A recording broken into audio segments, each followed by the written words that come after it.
السلام علیکم ورحمۃ اللہ وبرکاتہ۔ تو دوستو،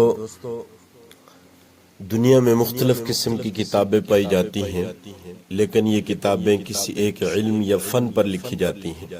کوئی کتاب مذہب کے بارے میں ہوتی ہے، لیکن اس میں معاشیات کا کوئی ذکر نہیں ہوتا۔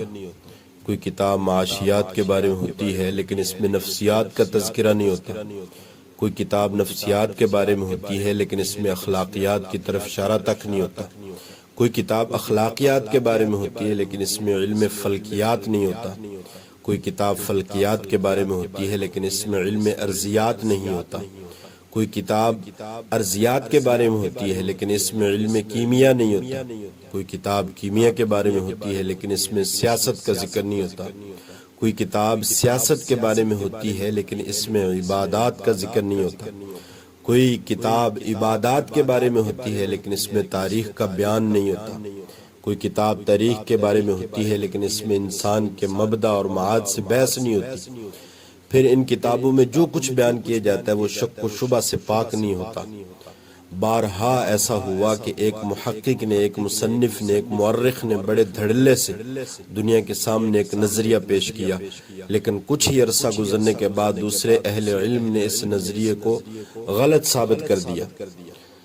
لیکن آئیے میں آپ کو تعارف ایک ایسی کتاب سے کراؤں جس کا ہر لفظ محفوظ ہے، جس کی ہر بات پکی، جس کا پیش کردہ ہر نظریہ شک و شبہ سے بالا تر ہے، جس کی ہر پیشن گوئی یقینی ہے، جس کی بات کا کوئی مائی کا لال جھوٹا ثابت نہیں کر سکا، جس کا مشرق و مغرب کو چیلنج ہے کہ آؤ میری کسی خبر کو، کسی پیشن گوئی کو جھوٹا ثابت کر کے دکھاؤ۔ لیکن کسی عربی اور عجمی کو، کسی افریقی اور ایشیائی کو، کسی امریکی اور روسی کو اس چیلنج کو قبول کرنے کی جرت نہیں ہوئی۔ پھر یہ ایک ایسی کتاب ہے جس میں ہر مفید علم کی اصل اور بنیاد پائی جاتی ہے۔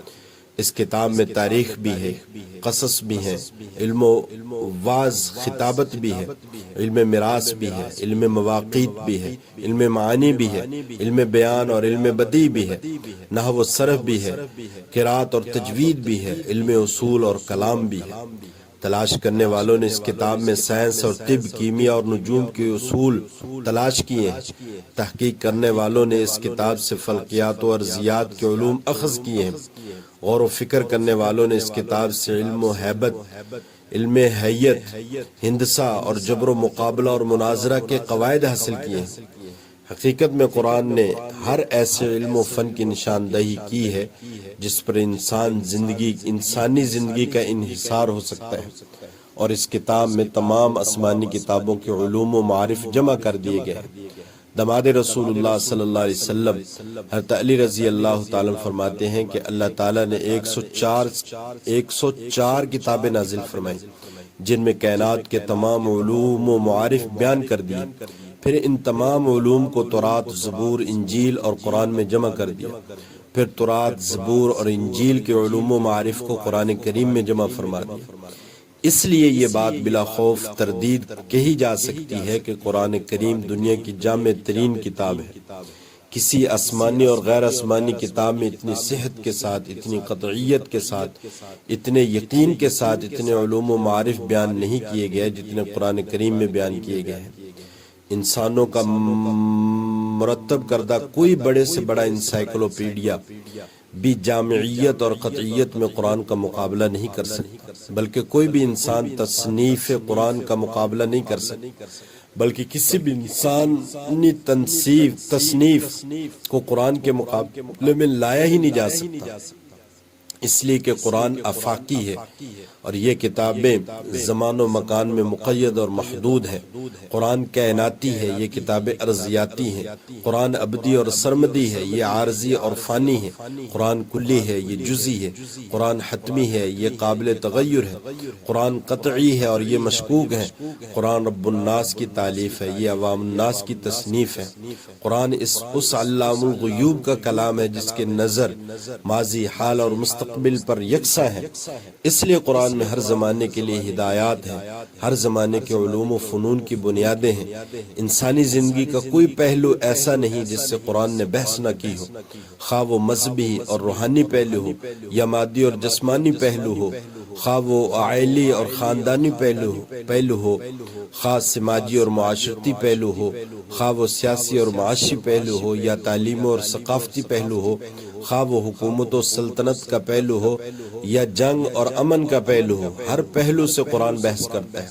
علماء کہتے ہیں قرآن میں 1000 آیتیں امر کی ہیں، 1000 آیتیں نہیں کی ہیں، 1000 آیتیں وعدہ کی ہیں، 1000 آیتیں وعید کی ہیں، 1000 آیتیں امثال کی ہیں، 1000 آیتیں قصص کی ہیں، 250 آیتیں تحلیل کی ہیں، 250 آیتیں تحریم کی ہیں، 100 آیتیں تسبیح کی ہیں اور 66 آیتیں متفرق مضامین کی ہیں۔ قاضی ابو بکر بن عربی رحمہ اللہ نے اپنی کتاب قانون التاویل میں لکھا ہے کہ قرآن کریم کے کلمات کی تعداد 77,450 ہے اور ہر کلمہ کسی نہ کسی مستقل علم اور فن کی بنیاد ہے۔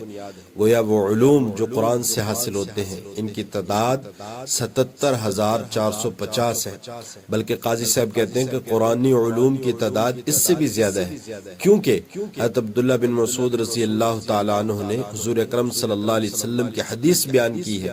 آپ نے فرمایا قرآن کے ہر حرف کا ایک ظاہر ہے اور ایک باطن، پھر ہر ظاہر اور ہر باطن کے لیے ایک حد آغاز ہے اور حد اختتام ہے۔ تو گویا قرآن کے ہر حرف کے 4 پہلو ہیں، تو جب ہم 77,450 کو 4 سے ضرب دیں گے تو قرآن علوم کی تعداد کم از کم 3,09,800 ہو جائے گی۔ اسی لیے اللہ تعالیٰ نے قرآن حکیم میں یہ دعویٰ کیا ہے کہ اس کائنات میں کوئی خشک اور تر چیز ایسی نہیں جس کا بیان اس کتاب مقدس میں موجود نہ ہو۔ یہ الگ بات ہے کہ ہماری آنکھوں پر جہالت کا پردہ ہونے کی وجہ سے ہمیں یہ علوم دکھائی نہ دیں، لیکن جو لوگ گناہوں کو یکسر چھوڑ دیتے ہیں اور اپنے سینوں کو معرفت کے نور سے چمکا لیتے ہیں، جن لوگوں کو نور بصیرت حاصل ہو جاتا ہے، انہیں ایک ایک لفظ میں معانی کا دریا موجزن دکھائی دیتا ہے۔ میرے دوستو، ہمارے لیے یہ انتہائی شرم کی بات ہے کہ ہمارے پاس ایسی جامع ترین کتاب موجود ہے، لیکن ہم اپنا معاشی، سیاسی، سماجی اور معاشرتی اصلاح کے لیے غیروں کی طرف دیکھ رہے ہیں۔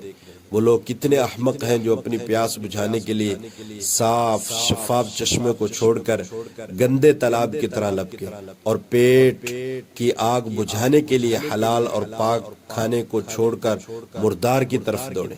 اللہ تعالیٰ سے دوستو دعا ہے کہ وہ ہمیں اس عظیم ترین اور جامع ترین کتاب کی قدر کرنے کی توفیق عطا فرمائے۔ دوستو، بات اچھی لگا کرے تو لائک بھی کیا کریں اور سبسکرائب بھی کر دیا کریں۔ جزاک اللہ خیر۔